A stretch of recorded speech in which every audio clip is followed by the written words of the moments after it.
শুধু দুই একটি কথা বলেই আমার বক্তব্য শেষ করব।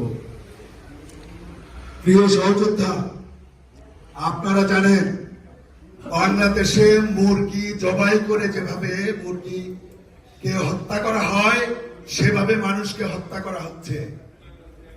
হিন্দুদের ঘরে ঘরে আগুন দেওয়া হচ্ছে।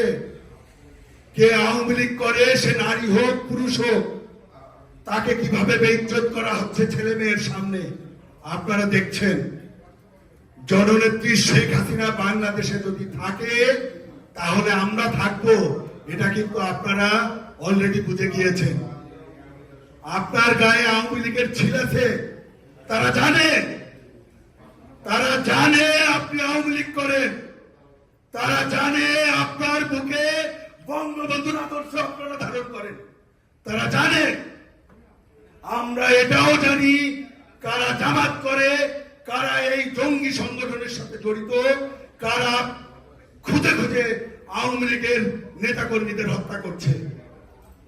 আর প্রতিরোধের আর কোন সময় নেই, এখন গর্জে ওঠার সময়। এখন আমাদের প্রতিরোধ করতে হবে।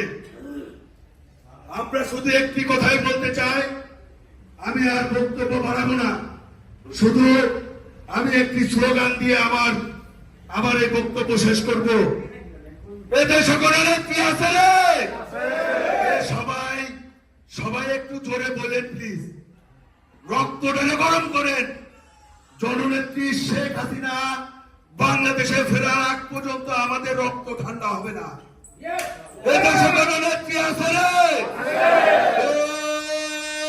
কোন নেত্রী?